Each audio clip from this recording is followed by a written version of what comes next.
আপনারা অন্নপূর্ণার ফর্ম কীভাবে পূরণ করবেন ভালো করে বিস্তারিত দেখে নিন। কয়েক দাগে একে আছে পরিবারের প্রধানের নাম। পরিবারের প্রধানের নাম হচ্ছে পরিবারের প্রধানের নাম HOF, head of the family. Head of the family, যে পরিবারের প্রধান। আপনার পরিবারে যে প্রধান আছে তার নাম এখানে হবে, পুরো নাম লিখুন। এর নিচে হবে পরিবারের প্রধানের নাম। আপনার পরিবারের প্রধানের নাম লিখে দেবেন। যেমন আধার কার্ড অনুমানিক, আধার কার্ডে যে নামটি আছে ওই নামই এখানটায় লিখুন। 2 নম্বরে আছে জন্ম তারিখ।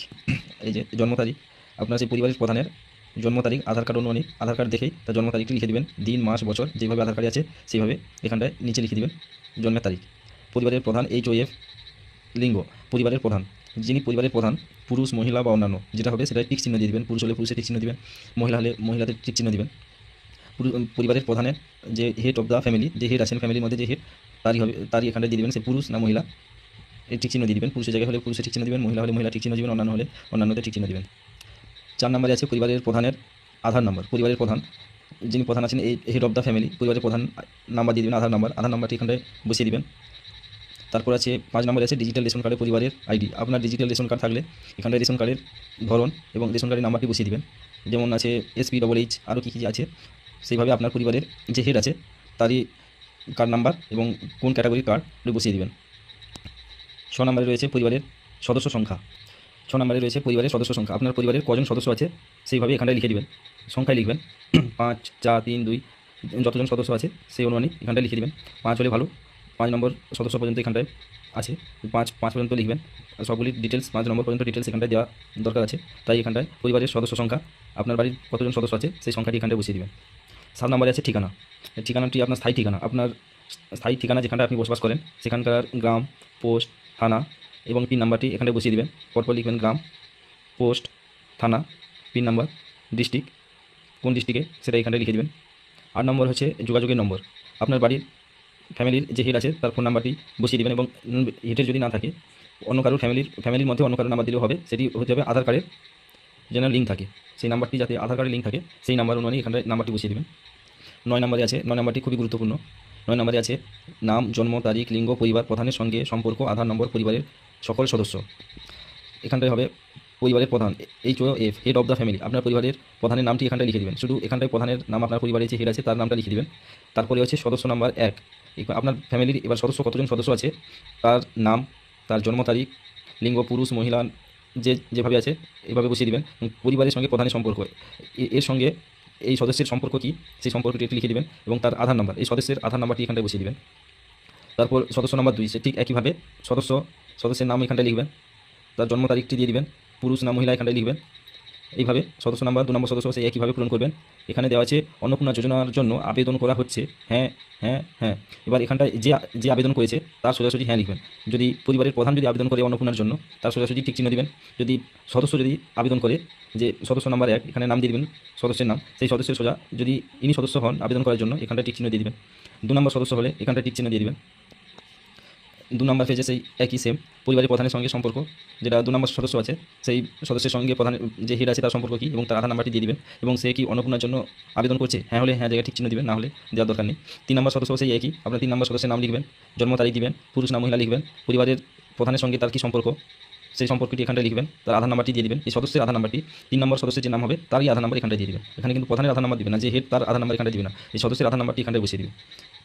এই অন্নপূর্ণার জন্য আবেদন করছে কিনা এখানটা ঠিক চিহ্ন দিয়ে দিবেন। যদি আবেদন করে এই সদস্য 3 নম্বর সদস্য যদি আবেদন করে তাহলে ঠিক চিহ্ন দিবেন, আর যদি ইনি যদি আবেদন না করেন অন্নপূর্ণার জন্য ঠিক চিহ্ন দেওয়ার দরকার নেই। ঠিক একইভাবে 5 নম্বর সদস্য পর্যন্ত আছে, এইভাবে বসিয়ে দেবেন। এবার হচ্ছে 10 নম্বর দাগে আছে পরিবারের প্রধান এবং পরিবারের সকল প্রাপ্তবয়স্ক সদস্যদের ব্যাঙ্ক অ্যাকাউন্ট নগদ অর্থ স্থানান্তরের জন্য, যেটি আপনার অ্যাকাউন্টে সরকারি মাধ্যমে লেনদেন করা হয় এমন ব্যাঙ্ক অ্যাকাউন্ট এখানটায় বসিয়ে দিবেন। প্রথম আছে HOF, head of the family. আপনার পরিবারের যে প্রধান তার নাম এখানটায় দিয়ে দিবেন, তার ব্যাঙ্ক অ্যাকাউন্ট এখানটায় বসিয়ে দিবেন। এখানে ব্যাঙ্কের নামটি বসিয়ে দিবেন, কোন ব্যাঙ্ক, তার অ্যাকাউন্ট নাম্বারটি এখানটায় বসিয়ে দিবেন, IFSC কোড দিয়ে দিবে। তারপর সদস্য, যতজন সদস্য আপনার ফ্যামিলির আছে সেই সদস্যের নাম লিখে দিবেন, এবং ব্যাঙ্কের নামটি লিখে দেবেন, অ্যাকাউন্ট নাম্বার এখানটা লিখে দেবেন, IFSC কোড। এইভাবে 5 নম্বর পর্যন্ত আছে, যতজন বাড়ির সদস্য আছে সেইভাবে সেম প্রসেসে পূরণ করে নেবেন। এখানটা আছে DBT, ক্রেডিট জন্য আধার লিঙ্কযুক্ত ব্যাঙ্ক অ্যাকাউন্ট, যাতে ডাইরেক্ট বেনিফিশিয়ারি ট্রানজাকশন, এটি হচ্ছে আধার কার্ডযুক্ত সরকারি মাধ্যমে লেনদেন হয় এমন ব্যাঙ্ক অ্যাকাউন্ট থাকলে সেই ব্যাঙ্ক অ্যাকাউন্ট এখানটায় দিতে হবে। ব্যাঙ্ক অ্যাকাউন্টে মোবাইল নাম্বার, আধার লিঙ্ক যেন থাকে, আধার লিঙ্ক যেন লিঙ্ক থাকে, সেই অ্যাকাউন্ট নাম্বার এখানটায় দিতে হবে। 11 দাগে আছে এপিক HOFA এবং সকল প্রাপ্তবয়স্ক সদস্য ভোটের তালিকার অংশ ও নম্বর সহ এখানটায় পরিবারের প্রধান সহ যতজন সদস্য আছে প্রাপ্তবয়স্ক সদস্য তাদের ভোটার আইডি নাম্বার এবং ভোটার নাম এবং আইডি নাম্বার এখানটায় দিতে হবে। প্রথম আছে HOF head of the family, মানে যে পরিবারের প্রধান আছে তার ভোটার এপিক নাম্বার, যেটি এপিক নাম্বার হয় ভোটার কার্ডের, সেই এপিক নাম্বারটি এখানটায় বসিয়ে দেবেন। এবং আপনি কোন বিধানসভায় বসবাস করেন, আপনার বিধানসভার নাম কি এখানটায় নম্বর সহ বিধানসভার নাম লিখবেন, নম্বর সহ বিধানসভার নামটি লিখে দেবেন। সেই রকম সদস্য 1 নম্বর সদস্য তার এপিক নাম্বারটি বসিয়ে দিবেন, তিনি কোন বিধানসভায় অংশগ্রহণ করেন বা বিধানসভাতে থাকেন সেই বিধানসভার নাম বসিয়ে দিবেন। ঠিক একই সেম প্রসেসে যতজন সদস্য আছে তার এপিক নাম্বার এবং বিধানসভার নাম এখানে বসিয়ে দিবেন। 5 জন সদস্য আছে, সেই 5 জন সদস্য ঠিক একইভাবে এপিক নাম্বার, ভোটার কার্ডের এপিক নাম্বার এবং কোন বিধানসভার সেটি ঠিক এখানটায় বসিয়ে দেবেন। 12 নম্বরে আছে বিভাগ, অসংরক্ষিত ইউআর, সংরক্ষিত আর্থিকভাবে দুর্বল শ্রেণী, তফসিলি জাতি, তফসিলি উপজাতি এবং অন্যান্য সামগ্রী শ্রেণী, ওবিসি ও বিশেষভাবে ঝুঁকিপূর্ণ জনজাতি গোষ্ঠী। আপনি কোন শ্রেণীর অন্তর্ভুক্ত, আপনি SC ST OBC না কোন ক্যাটাগরিতে পড়ছেন সেটি এখানটায় টিক চিহ্ন দিবেন। আপনি যদি SC হন SC তে টিক চিহ্ন দিবেন, আপনি যদি ST হন ST তে টিক চিহ্ন দিবেন, আপনি যদি OBC হন OBC তে টিক চিহ্ন দিবেন। যদি আপনি SC ST OBC হয়ে থাকেন সেইভাবে এখানটায় টিক চিহ্ন দিয়ে দিবেন। ক্ষয় দাগে আছে রেশন কার্ড ও খাদ্য ভর্তুকি। ক্ষয়ের একই আছে আপনারা কি ডিজিটাল রেশন কার্ড আছে, আপনার কি ডিজিটাল রেশন কার্ড আছে? যদি ডিজিটাল রেশন কার্ড থাকে তাহলে হ্যাঁ জায়গায় ঠিক চিহ্ন দিবেন, যদি না থাকে না জায়গায় ঠিক চিহ্ন দিবেন। 2 নম্বরে আছে যদি হ্যাঁ হয় তবে কার্ডের ধরন উল্লেখ করুন। আপনার যদি ডিজিটাল রেশন কার্ড থাকে সেটি কোন ধরনের রেশন কার্ড, যেমন প্রথম আছে AAAY, তারপর আছে PHPHH, তারপর আছে SPHH এবং KRKYSY। আপনার কোন ধরনের রেশন কার্ড আছে সেইভাবে এখানটায় ঠিক চিহ্ন দিবেন। যদি থাকে আপনার AAYতে ঠিক চিহ্ন দিবেন, যদি থাকে PHH তাও ঠিক চিহ্ন দিবেন PHH এ, যদি আপনার থাকে SPHH তো SPHH এ ঠিক চিহ্ন দিবেন, যদি থাকে RKSY তাহলে RKYS এ ঠিক চিহ্ন দিবেন। এইভাবে আপনার কোন ধরনের রেশন কার্ড আছে ওইভাবে ওই জায়গাতে ঠিক চিহ্ন দিবেন। 3 নম্বরে রয়েছে পরিবারের রেশন দোকান থেকে মাসিক রেশন তুলছেন কিনা। আপনি আপনার যে রেশন ডিলার আছে ওখান থেকে আপনি কি রেশন প্রত্যেক মাসে তুলছেন, যদি তুলেন তাহলে ঠিক চিহ্ন দিবেন হ্যাঁ জায়গায়, যদি না তুলেন না জায়গায় ঠিক চিহ্ন দিবেন। বাড়ির ধরন, আপনার বাড়িতে কি 3 বা তার বেশি পাকা ঘর রয়েছে, যদি আপনার বাড়িতে 3টির বেশি পাকা বাড়ি থাকে তাহলে হ্যাঁ জায়গায় ঠিক চিহ্ন দিন, যদি না থাকে না জায়গাতে ঠিক চিহ্ন দিন। 2 নম্বরে রয়েছে পারিবারিক জমির মালিকানা, আপনার হেড অফ দ্য ফ্যামিলির নিজস্ব যদি জমি থাকে তাহলে ঠিক চিহ্ন দিবেন, যদি না থাকে না। আপনার সদস্যের যদি থাকে তাও ঠিক চিহ্ন দিবেন, আর যদি না থাকে তাহলে না জায়গায় ঠিক চিহ্ন দিবেন। যে কারোর হলেও যদি থাকে, আপনার জমির মালিক যদি হয়ে থাকে তাহলে হ্যাঁ জায়গায় ঠিক চিহ্ন দিবেন, যদি না হয়ে থাকে না জায়গায় ঠিক চিহ্ন দিবেন। কিন্তু যদি মালিক হয়ে থাকে তাহলে সেই রকম রেকর্ড বা পর্চা কিছু ডকুমেন্টস যদি থাকে সেই ডকুমেন্টস এখানটায় দিতে হবে ফর্মে। 3 নম্বরে রয়েছে পরিবারের সকল সদস্যদের মোট জমির পরিমাণ। আপনার পরিবারের মোট জমির কত রয়েছে শতকরা সেইভাবে এখানটায় বসিয়ে দেবেন জমির পরিমাণটি। আপনার কত জমি রয়েছে পরিবারের সকল সদস্যদের মোট জমির পরিমাণটি এখানটায় বসিয়ে দিবেন এবং জমির যে কাগজপত্র প্রমাণপত্র আছে সেই প্রমাণপত্র দেখাতে হবে, জেরক্স এখানটায় ফর্মের সঙ্গে অ্যাড করতে হবে। 4 নম্বরে রয়েছে যানবাহন, আপনি আপনার পরিবারের কোনো সদস্য কি বাণিজ্যিক বা মোটর চালিত 4 চাকার গাড়ি আছে, যদি থাকে 4 চাকা থাকে তাহলে হ্যাঁ জায়গায় ঠিক চিহ্ন দিবেন, যদি না থাকে না জায়গায় ঠিক চিহ্ন দিবেন। এবং কতগুলি আছে সেই সংখ্যা উল্লেখ করবেন, 1টা 2টা 3টা 4টা, আপনার বাড়িতে কতগুলি 4 চাকার গাড়ি আছে সেইভাবে এখানটায় ঠিক চিহ্ন দিবেন। যদি গাড়ি থাকে তাহলে রেজিস্ট্রেশন নাম্বারটি এখানটায় দিবেন। এখানটায় রয়েছে গাড়ি, জিপ, ট্রাক্টর অন্তর্ভুক্ত করুন, যদি হ্যাঁ হয় তাহলে আপনার কী গাড়ি আছে এখানটায় লিখে দিবেন যে আমার এই গাড়ি রয়েছে।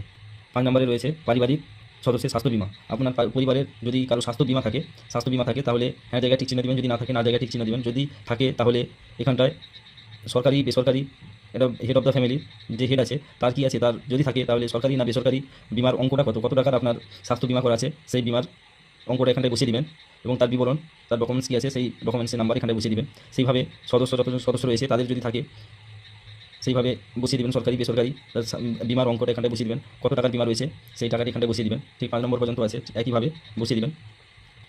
ঘরের দাগে একে আছে কোনো সদস্য কি আয়কর বা পেশাগত কর প্রদান করে। এখানটায় রয়েছে আপনারা কি আয়কর বা কর দেন, যদি কর দিয়ে থাকে, ইনকামের কর যদি দিয়ে থাকে তাহলে হ্যাঁ জায়গায় ঠিক চিহ্ন দেবেন, যদি না দিয়ে থাকেন তাহলে না জায়গায় ঠিক চিহ্ন দেবেন। আয়করের এখানটায় যদি আপনি আয়করের কর দিয়ে থাকেন তাহলে হ্যাঁ জায়গায় ঠিক চিহ্ন দেবেন, যদি না দিয়ে থাকেন না জায়গাতে ঠিক চিহ্ন দেবেন। 2 দাগে রয়েছে পরিবারের সদস্যদের প্যান কার্ড যদি থাকে হ্যাঁ জায়গাতে ঠিক চিহ্ন দিন, আর না থাকলে না জায়গাতে ঠিক চিহ্ন দিন। আর যদি থাকে এখানটায় নাম দিবেন HOF head of the family, এখানটায় হচ্ছে ফ্যামিলির যে হেড তার নামটি এখানটায় বসিয়ে দিবেন, তার প্যান কার্ডের নাম্বারটি এখানটায় বসিয়ে দিবেন। তারপর এখানটায় সদস্য যতজন আপনার বাড়ির সদস্য আছে সেই সদস্যের নাম এখানটায় বসিয়ে দিবেন, তার প্যান কার্ড নাম্বারটা এখানটায় বসিয়ে দিবেন। সেরকম 2 নম্বরে সদস্যের নাম বসিয়ে দিবেন, প্যান নাম্বারটি বসিয়ে দিবেন। 3 নম্বরে সেম প্রসেস, নাম বসিয়ে দিবেন, তারপর প্যান নাম্বারটি বসিয়ে দিবেন। 3 নম্বরে রয়েছে কর্মসংস্থানের ধরন।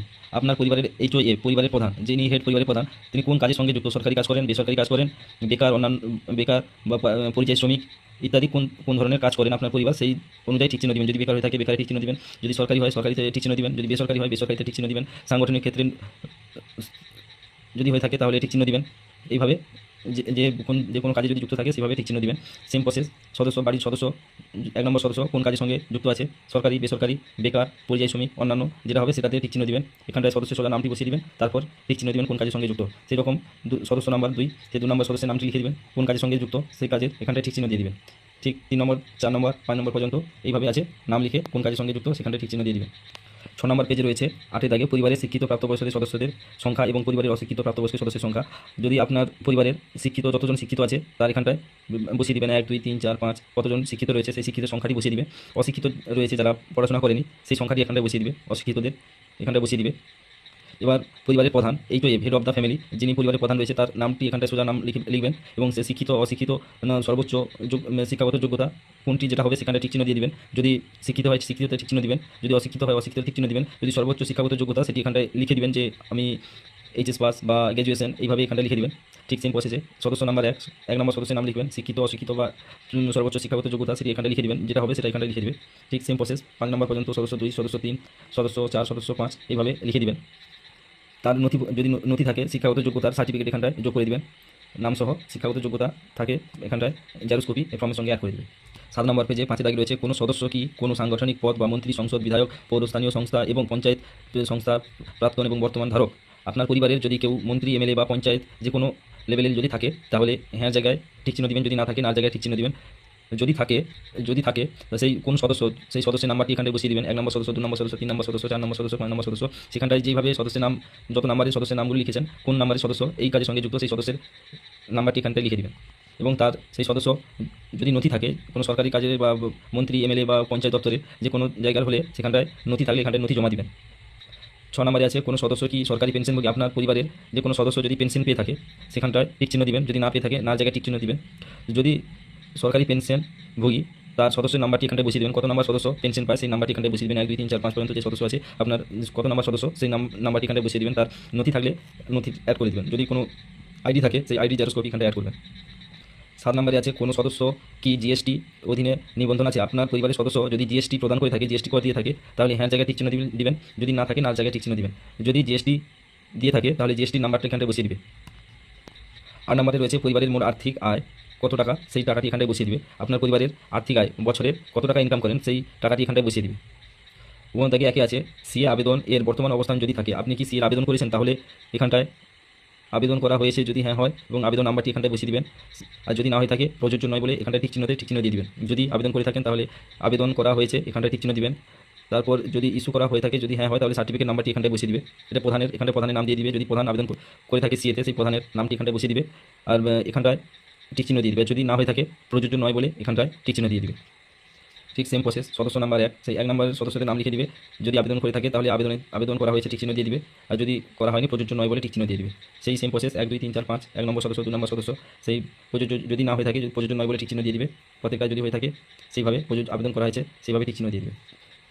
8 নম্বর পেজে 2 নম্বর দাগে আছে অন্যান্য কিষাণ ক্রেডিট কার্ড, ARD, শিল্পী ক্রেডিট কার্ড, মৎস্যজীবী ক্রেডিট কার্ড, শিক্ষার্থী ক্রেডিট কার্ড ইত্যাদি। আপনার যদি পরিবারের কিষাণ ক্রেডিট কার্ড হয়ে থাকে বা শিল্পী ক্রেডিট কার্ড হয়ে থাকে তারপর মৎস্যজীবী ক্রেডিট কার্ড হয়ে থাকে সেখানটায় আপনার পরিবারের প্রধানের নাম দিয়ে দিবে, কার্ড নাম্বারটি এখানটায় বসিয়ে দিবে, আইডির সংখ্যাটি এখানটায় বসিয়ে দিবে এবং কোন তারিখে সেটি আপনি পেয়েছেন ক্রেডিট কার্ডটি কিষাণ ক্রেডিট কার্ড বা মৎস্যজীবী ক্রেডিট কার্ড কোন তারিখে পেয়েছেন সেই তারিখটি এখানটায় বসিয়ে দিবে।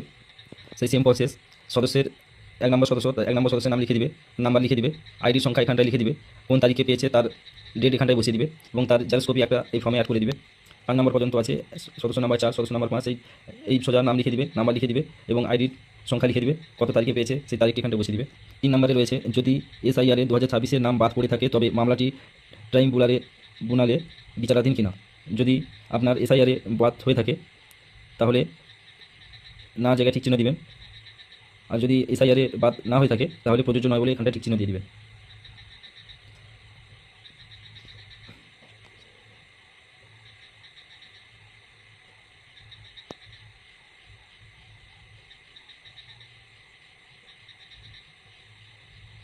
দু 2026-এ যদি আপনার SIR নাম বাদ হয়ে থাকে তাহলে এখানটায় হ্যাঁ জায়গায় টিক চিহ্ন দিয়ে দিবে, দিয়ে এই মামলার বিবরণটি এখানটায় বসিয়ে দিবে যে কোন পর্যায়ে রয়েছে, আর যদি না হয়ে থাকে তাহলে প্রযোজ্য নয় বলে এখানটায় লিখে দেবে। একই প্রসেস, সদস্য নাম্বার, তার নামটি, সদস্যের নাম লিখে দিবেন। প্রযোজ্য সিএ বাদ 2026 যদি বাদ হয়ে থাকে তাহলে ঠিক হ্যাঁ জায়গায় টিক চিহ্ন দিবে, যদি না হয়ে থাকে প্রযোজ্য নয় বলে এখানটায় টিক চিহ্ন দিয়ে দিবে। ঠিক সেম প্রসেস 1 2 3 4 5 পর্যন্ত সদস্য নাম এবং বাদ যদি বাদ হয়ে থাকে হ্যাঁ জায়গায় টিক চিহ্ন দিবে, আর যদি না হয়ে থাকে প্রযোজ্য নয় বলে টিক চিহ্ন দিয়ে দিবে। 9 নম্বর পেজে 6 দাগে রয়েছে সামাজিক মর্যাদা এবং নির্ভরশীল ব্যক্তিগণ। একই রয়েছে একই দাগে বিদ্যালয়ের অধ্যয়ন ও পরিবারের সকল শিশুদের বিবরণ। এখানে সদস্যের নাম্বার দিয়ে দিবে এবং শিশু সদস্য তার নামটি এখানটায় বসিয়ে দিবে। শিশুর নাম, যে শিশু তার নামটি এখানটায় বসিয়ে দিবে, কোন কোন শ্রেণীতে পড়ে সেই শ্রেণীর নামটি এখানটায় বসিয়ে দিবে। বিদ্যালয়ের নামটি এখানটায় লিখে দিবে এবং বিদ্যালয়ের ধরন, আপনার সরকারি বা বেসরকারি কোন স্কুলে পড়ে সেইভাবে এখানটায় ঠিক চিহ্ন দিবেন। সরকারি হলে সরকারিতে ঠিক চিহ্ন, বেসরকারি হলে বেসরকারিতে ঠিক চিহ্ন, স্বীকৃতি মাদ্রাসা হলে এখানটায় ঠিক চিহ্ন দিবেন এবং অন্যান্য মাদ্রাসা হলে এখানটায় ঠিক চিহ্ন দিবেন। এইভাবে সদস্যদের, শিশু সদস্যদের নাম এবং সরকারি কোন স্কুলে পড়ে সেইভাবে ঠিক চিহ্ন দিয়ে দিবে। যতজন শিশু আছে সেইভাবে এখানটায় 2 নম্বর সদস্যর নাম লিখে দিবে, শিশুর নাম লিখে দিবে, শ্রেণী ঠিক সেম প্রসেস 5 নম্বর পর্যন্ত আছে, এইভাবে লিখে দিবে কোন স্কুলে পড়ে, সরকারি স্কুল না বেসরকারি স্কুল না মাদ্রাসা, সেইভাবে ঠিক চিহ্ন দিয়ে দিবে। 10 নম্বর পেজে সেই একইভাবে শিশুর নাম দিয়ে দিবে, কোন শ্রেণীতে পড়ে সেই শ্রেণী লিখবেন, বিদ্যালয়ের নাম, ধরন কোন স্কুল, সরকারি স্কুল বেসরকারি স্কুল মাদ্রাসা অন্যান্য যে স্কুলে পড়ে শিশু সেই স্কুলের ঠিক চিহ্ন দিয়ে দিবে তার সোজাসুজি। 10 নম্বর পেজে 2 দাগে রয়েছে শিশুদের টিকাকরণের বর্তমান অবস্থান। শিশু সদস্যের এখানটায় নাম লিখে দিবে এবং যদি টিকাকরণ হয়েছে কিনা বা সম্পূর্ণ হয়েছে সেখানটায় টিক চিহ্ন দিবে, আর যদি না হয়ে থাকে, করা হয়নি, এইটা টিক চিহ্ন দিবে। ঠিক সেম প্রসেস 2 নম্বর সদস্য এখানটায় নাম লিখে দিবে, দিয়ে এখানটায় টিক চিহ্ন দিয়ে দিবে। যদি টিকাকরণ হয়েছে বা সম্পূর্ণ হয়েছে টিক চিহ্ন দিয়ে দিবে, যদি টিকাকরণ করা হয়নি, যদি না হয়ে থাকে টিকাকরণ, তাহলে না জায়গাতে টিক চিহ্ন দিয়ে দিবে। ঠিক সেম প্রসেস 4 নম্বর পর্যন্ত রয়েছে শিশু সদস্য, সেইভাবে নাম, যদি না হয়ে থাকে, করা হয়নি বলে টিক চিহ্ন দিবেন, যদি হয়ে থাকে তাহলে হ্যাঁ জায়গায় টিক চিহ্ন দিবে।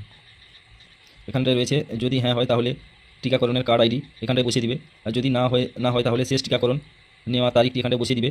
টিকাকরণ না নেওয়ার কারণটি এখানটায় বসিয়ে দিবে, কী জন্য নেওয়া হয়নি, কত তারিখ থেকে বন্ধ হয়ে গেছে টিকাকরণ সেই তারিখ দিয়ে দিবে যদি না নেওয়া হয়, আর যদি নেওয়া শেষ হয়ে গেছে তাহলে তার কার্ড নাম্বারটি এখানটায় বসিয়ে দিবে। 6 দাগে 1 নম্বর খুবই গুরুত্বপূর্ণ, সরকারি প্রকল্পের আওতায় সুবিধা। 1 নম্বরে রয়েছে আপনি কি কোনো সরকারি প্রকল্পের সুবিধা ডিবিডি ডাইরেক্ট বেনিফিশিয়ারি ট্রানজাকশন এর মাধ্যমে পাচ্ছেন? আপনি কি সরকারি মাধ্যমে কোনো টাকা পাচ্ছেন? পরিবারের প্রধান, যদি এখানে পরিবারের প্রধান যদি পেয়ে থাকে হ্যাঁ জায়গায় ঠিক চিহ্ন দিবে, যদি না হয়ে থাকে না জায়গায় ঠিক চিহ্ন দিবে। তারপর রয়েছে প্রকল্পের, যদি পেয়ে থাকে তাহলে প্রকল্পের নাম। আপনি কি এই প্রকল্প থেকে নিজেকে বেরিয়ে যেতে চান? তাহলে সেইভাবে ঠিক চিহ্ন দিবেন। যদি হ্যাঁ হয় তবে প্রকল্পের নাম উল্লেখ করুন। যদি আপনি পেয়ে থাকেন, এই প্রকল্পের নাম এখানটায় উল্লেখ করতে বলেছে, আপনি কোন প্রকল্প থেকে টাকা পান সেই প্রকল্পের নামটি এখানে লিখে দিন। 11 পৃষ্ঠাতে রয়েছে প্রধানের প্রকল্প, যদি টাকা পেয়ে থাকে তাহলে এই প্রকল্পের নাম লিখবেন। যদি প্রত্যাহার করতে চান, কেন আমি প্রত্যাহার করতে চাইবো, এখানে কোনো ঠিক চিহ্ন দিবেন না। সে যতগুলো প্রকল্প পায় সেই প্রকল্পের নাম এখানটায় বসিয়ে দিবে। তারপর সদস্য নাম্বার 1 আছে, যদি সদস্য নাম্বার 1 পেয়ে থাকে তাহলে হ্যাঁ জায়গায় ঠিক চিহ্ন দিবে, যদি না পেয়ে থাকে না জায়গায় ঠিক চিহ্ন দিবে। প্রকল্পের নাম, সে 1 নম্বর সদস্য কোন প্রকল্প পাচ্ছে তার নামটি এখানটায় বসিয়ে দিবে। সে যদি প্রত্যাহার করতে চায়, এটি যদি না পেতে চায় তাহলে না জায়গায় ঠিক চিহ্ন দিবে। না হলে হ্যাঁ হলে হ্যাঁ জায়গাটি এখানটায় নেই, না হলে হ্যাঁ জায়গায় ঠিক চিহ্ন দিতে হবে। এখানে কোনো দেওয়ার দরকার নেই, আমি কেন প্রত্যাহার করবো। সেই 2 নম্বর সদস্য ঠিক সেই সম প্রসেস, আপনি যদি পেয়ে থাকেন তাহলে হ্যাঁ জায়গায় ঠিক চিহ্ন দিবেন, প্রকল্পের নাম দিবেন, এখানটায় হ্যাঁ বা না কোনো ঠিক চিহ্ন দেওয়ার দরকার নেই। ঠিক 3 নম্বর সদস্য সেই একই সেম প্রসেস, এখানটায় 5 নম্বর পর্যন্ত সদস্য আছে, যতজন সদস্য পান সেখানটায় হ্যাঁ, যদি না পান আর জায়গায় ঠিক চিহ্ন দিবেন। যদি পেয়ে থাকেন তাহলে প্রকল্পের নাম এখানটায় বসিয়ে দিবে। 12 নম্বর পেজে 2 নম্বরে আছে বাদ দেওয়া হলে কারণ, এখানটায় আপনার যদি ফর্ম বাদ দেওয়া হয় তাহলে এখানটায় কারণ লিখে দিবে অফিসার।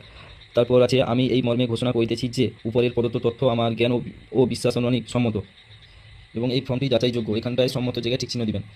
13 নম্বর পেজ লাস্টে রয়েছে সত্য এবং প্রযোজ্য ক্ষেত্রে আমি সকল সহায়ক নথি প্রদান করেছি এবং উপরের উল্লেখিত কোনো মানদণ্ড বাদ দিইনি। আমি অবগত যে আমার প্রদত্ত কোনো তথ্য মিথ্যা প্রমাণিত হলে আমার সামাজিক সুরক্ষা সংক্রান্ত সুবিধাসমূহ বন্ধ হতে পারে। এখানটায় স্বাক্ষর নিজে সই করে দিবেন, আর এটি সম্পূর্ণভাবে অফিসাররা পূরণ করবেন, এটা আপনারা পূরণ করবেন না, এটা অফিসারের রিসিভ কপি হিসাবে এটা ছেড়ে দিবেন।